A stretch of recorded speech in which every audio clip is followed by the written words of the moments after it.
mpandova ny teny fikasana. Izany no lohateny mahafinaritra irahantsika manana, manasanao ampitiavana.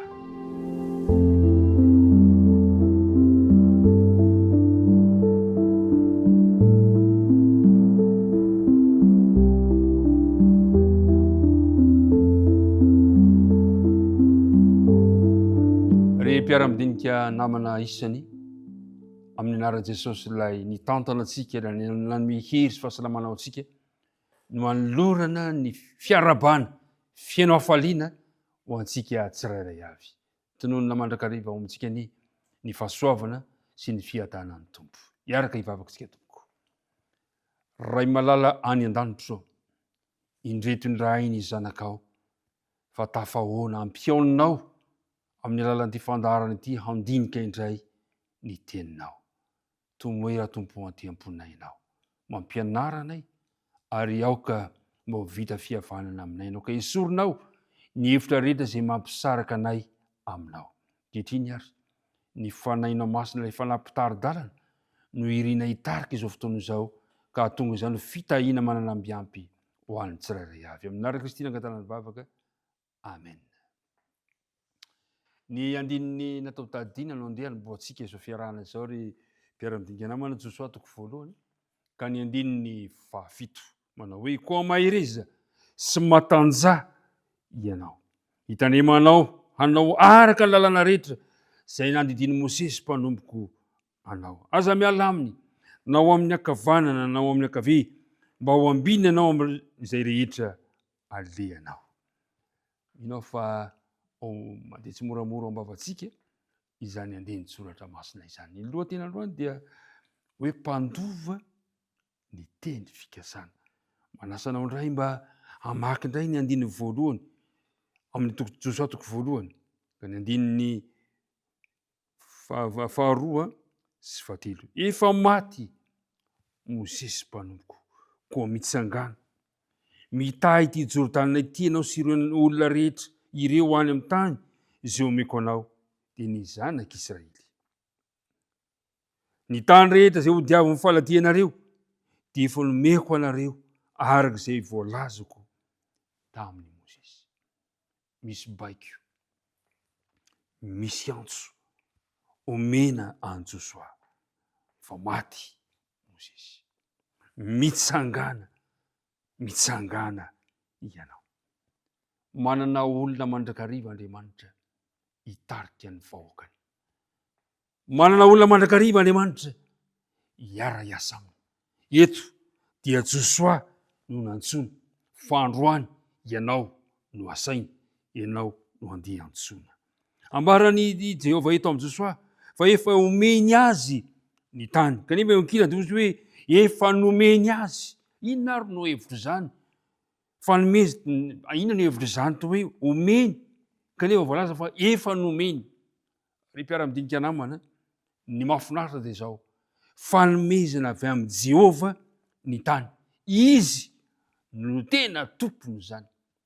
Ao amin'ny Salamo 420 dia manambara ny ten'Andriamanitra, Salamo 420, ka ny andininy voalohany dia izao no fanambaran'ny ten'Andriamanitra, Salamo 420, ka ny andininy voalohany dia hoy ny tena fanambaran'ny ten'Andriamanitra manao hoe any Jehovah ny tany sy izay rehetra eo aminy, izao rehetra izao sy ny mponina ao aminy. Any Jehovah izao rehetra izao, any Jehovah izao sy ianao. Mahafinaritra mieritreritra an'izany. Eto dia ahitantsika filazam-potoana roa samihafa, anefa ny matoan-teny hoe manome, hoe omena, izay manotara lafin-javatra roa manan-danja eo amin'ny fandovanana ilay tany, ary miresaka ny fomba fanomezan'Andriamanitra amin'ny tany, ny hevitr' izany toe-javatra izany. Fa tsara mampafantatra antsika fa ireo faritra tany atsinanan'ny onin'i Jordana ihany no nonenan'ny Israely, fa tsy mbola azany kosa ny ankamaroan'ny faritra eo amin'ny tany izay nampanantenaina, ary izay no nanorahana an Josoa mba hitondra ny vahoaka ireo ho amin'izany toerana izany. Milaza Andriamanitra omeko anao, ary milaza Andriamanitra efa nomeko izany. Andriamanitra zany dia efa nanome ary mbola vonona ny hanome. Efa nomen'Andriamanitra antsika ny fiainana ry mpiara-midinika namana, kanefa mbola omen'Andriamanitra antsika isan'andro zany eo ampiandrasantsika ny fiverenany tsy ho ela intsony. Omen'Andriamanitra antsika maimaimpona fanomezana avy amin'Andriamanitra izany. Eo amin'ny 9:7 dia misy teny somary manaitra kely hoe ny tany rehetra zay ho diavy faladianareo dia efa nomeko anareo. Le hoe ianareo dia milaza fa ay zany tsy any Josoa irery no teny fikasana zay nomena eto fa ho an'ny vahoakan'Andriamanitra manontolo. Ny teny fikasana rehetra anatin'ny Baiboly dia ho anahy, ho anao ihany koa izany. Ho antsika tsirairay avy, ho anareo, Andriamanitra manolotra izany ho an'ny tsirairay avy. Eto ihany koa dia miverimberina ao amin'ity toko voalohany ity ny hoe rehetra, teny hoe rehetra, ny tany rehetra zay ho diavin'ny tongotrareo. Amin'ny 8, ny tany rehetra zay any Etita. Maro izy ireo, ny lalàna rehetra, izy rehetra nandidinao anay, izy rehetra mandany didinao. Ny teny hoe rehetra dia miverimberina eto zay manasongadina, fa ny teny hoe rehetra dia maneho fitambaran'ny zavatra zay manatratra tanjona apetraka eo anatrehan'Andriamanitra. Tinambara dia zany, ireo rehetra ireo dia tokony firindrana tsara eo imason'Andriamanitra. Ny tsy ambaratelo fombiazana zany dia ny fahafahafahantsika manatanteraka firindrana eo anatrehan'Andriamanitra. Eto dia firindrana amin'Andriamanitra sy Josoa ary amin'ny vahoaka ny Israely mba hatanteraka ilay fahombiazana amin'ny fakana ny tany nampanantenaina. Ary zay nahatonga ilay teny hoe mpandova ny tany rehetra eo amin'ny 4. Dia ozy hoe eo amin'ny 4 ka hatramin'ny 9. Hatramin'ny efitra siry Libanona iry hatramin'ny ony lehibe dia ny ony Efrata, ny tany rehetra zay any Etita ka hatramin'ny ranomasina lehibe any andrefana no ho taninareo. Tsisy io lajanona eo anoloanao amin'ny andro rehetra iainanao tahaka nombako an'i Mosesy nombako anao. Tsy andao anao na afoy anao aho mahereza sy mantanja fa ianao no hampandova ity firenena ity amin'izay niananako tamin'ny razany homena azy. Natsoin'Andriamanitra ho mpiray lova aminy ny tsirairay avy. Ny mahafinaritra dia zao, manana lova hitambarana isika. Dia le lova avy amin'Andriamanitra. Ka ny azo antoka eo amin'ny fiainana dia zao, ny fanatrehan'Andriamanitra. Ny fanatrehan'Andriamanitra eo amin'ny fiainantsika ihany no antoka fahatanterahana izany lova izany.